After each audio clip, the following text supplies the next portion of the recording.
I'm Charlotte Davy, Senior Manager of Exhibitions at the Art Gallery of New South Wales, and my role in this exhibition has been to facilitate the project within the gallery, but I've also brought the exhibition from Norway, where it was previously held, into Australia and physically accompanied it through that trip.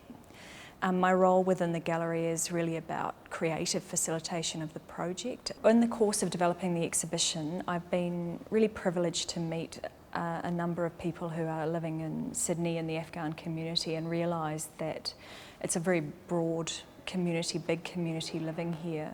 And we've been lucky enough to have ex-staff from the museum in Kabul who've worked there at different times in the past, and archaeologists who have worked in the field in Afghanistan as part of that group who have been involved in the development of the exhibition here. The exhibition came into being largely out of the heroism of a group of amazing people who were really committed to saving cultural heritage. And it's an interesting museum in the sense that it's gone through so much change over a long period of time. It's had a Soviet occupation, it's had a Taliban occupation, where the building and the collection have been really mucked around with. So this exhibition really came out of a lot of turmoil and difficulty into the world through a group of people in the West who were really committed to trying to assist Afghanistan in keeping its cultural heritage intact. The Taliban wanted to pillage and plunder and break items that are now in this exhibition, and the museum workers worked very hard to protect those objects and keep them safe.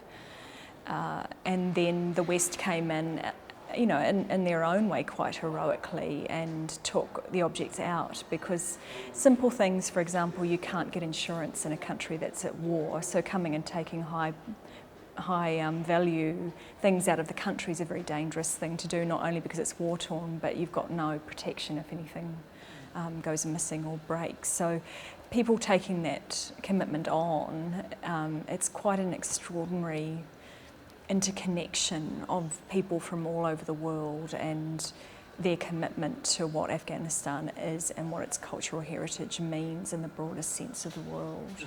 The exhibition's been travelling the world a couple of years, so it's been through Europe, it's been through the US. We think at the moment about 1.7 million people have seen the exhibition.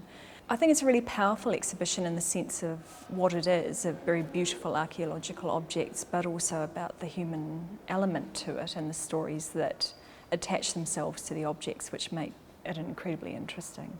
My role in bringing the exhibition to Australia was really about the incredibly pragmatic and logistical role of taking the objects through the world from Norway, where the exhibition was held previously, to Australia, to the first venue in Australia.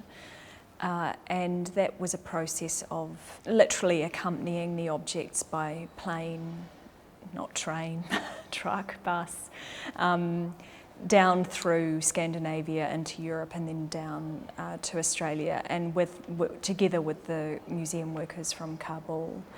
So it was a very collaborative process. The funniest incident for me, and I think this story that I've told, was the morning of leaving Trondheim in Norway, when one of the Afghani staff from the museum came to me and took me aside and said, "I have never travelled in a car that isn't bulletproof, and I'm feeling really uncomfortable about the trip today because we're driving for 12 hours and you've said that the car's not bulletproof."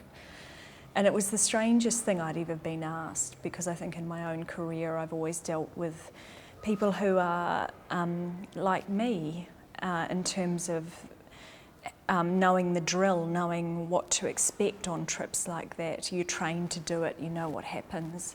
But to have this real human frailty of thinking every time I get in a car when I'm at home, it's bulletproof, I'm in a high-profile job, I work for the government, and feeling really deep anxiety, and me having to alleviate that anxiety and say, you know, Norway is a safe country, there's very low use of gun crime and all that. And trying to explain these things that you just take for granted was really interesting, and it just brought things home to me. the objects are beautiful and they should be seen around the world because of their beauty and their importance in terms of understanding the history of the world, understanding trade in Asia, understanding a whole lot of things that make it a museum exhibition. But I think there's a greater thing at play, which is about saying Afghanistan has been represented in ways to the Western world that are very detrimental. People see it as a dusty, horrible place with these bad people doing bad things. And it's not like that. And I think those images that we see in the media take away the human element of Afghanistan. And there's real joy, there's real emotion, there's deep sadness, there's loss. And I think that it's a museum's responsibility to challenge some of those preconceptions about what Afghanistan is. And I think that's why the museum community worldwide has really pulled together to make this happen and to keep the exhibition on the road.